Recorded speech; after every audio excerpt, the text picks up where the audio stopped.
And this one will be close, I think, as well. Here's Matunga, one of two Kenyans in the final. He's from the outside draw.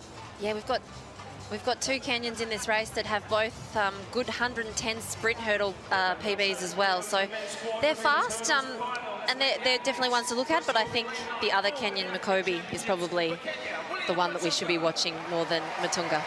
So seasonal's best in his heat of 49.99. He was behind Hyde in his semi-final. Here's Mativia. So the heats here were actually on Tuesday, so they've had a really long wait, haven't they? They have, and because he's the team hairdresser, he's probably got a few of the Canadian hairdos done. He's the defending champion. Only Ken Roach of Australia, back in the 60s, has ever won 2 400 hurdles at the Commonwealth Games. You feel like it's going to be a big ask, don't you, for McMaster after his heat run? Makobi, you like his chances. Hyde's looked the best. He made the final of the World Championships. Yeah, he has looked the best. You know, he's got good pedigree. His dad was an international soccer player for Jamaica. He actually scored a hat-trick when he played soccer, but we're glad that he stayed with track and field.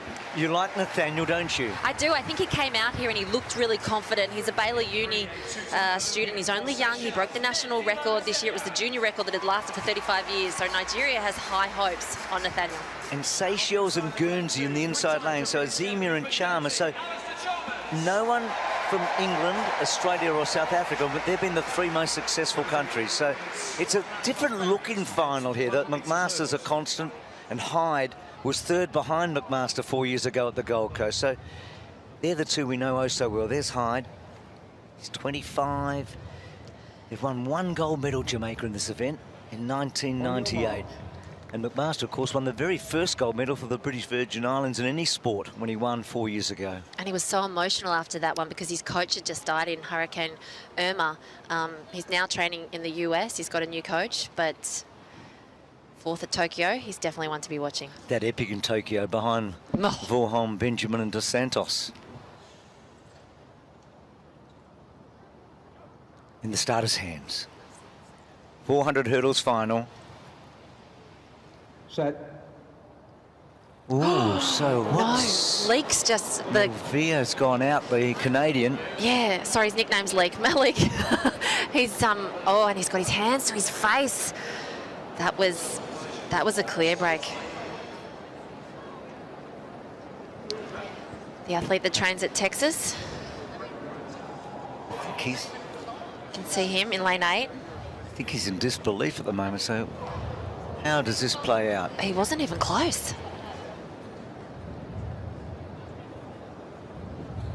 Marksman, will you disqualify the athlete? I guess his best bet is to say the crowd distracted him. No. So, no, he's going to get the red card. In fact, he is. So it's heartbreaking.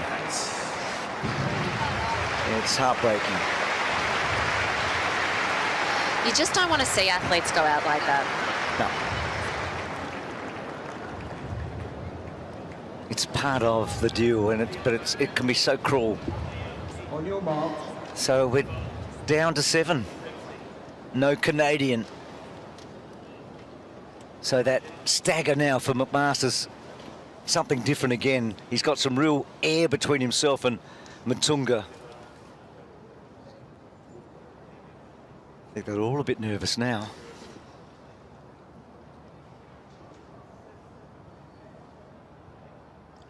Set.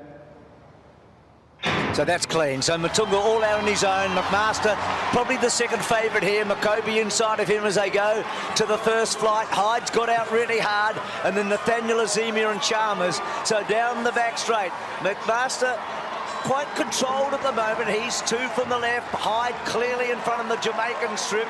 And Makobi trying to go with him and not far away. McMaster's normally got a good turn of foot here. Hyde leads with about 150 to go. They've got 3 to get over after that one. Hyde, Makobi and McMaster. There's not much between them. Knock one down there, Makobi. McMaster's taken a clear lead with 2 flights to go.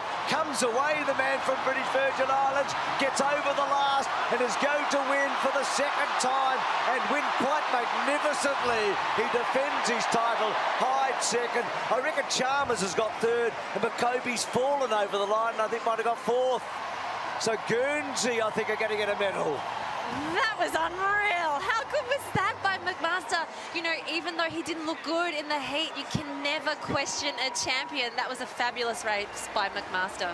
Oh, there's always a thrill and a spill here, Emma and Shervo. So the man who Shervo at one stage looked to be the next big thing before Vaughan. Hello ladies and gentlemen, welcome back to the channel. And guys, this is one of the most electrifying 400-meter hurdles showdowns that we have ever seen in the seasons in and the seasons out. And guys, the stadium is traveling, the flags are whipping in the wind, and all eyes are looked onto lane 5, guys, where Kieron McMaster of the British Virgin Islands stands calm, focused and ready to shock the world. And guys, he coming into this race, he was one of the favorites, bearing from his experiences and past performances. And also Jamaica and Kenya were also candidates for consideration to take on this victory. And McMaster, guys, exposed out of the blocks with that long efficient stride that he is known for. And Jamaica's top contender surges early in lane 6, trying to stamp authority from the first barrier.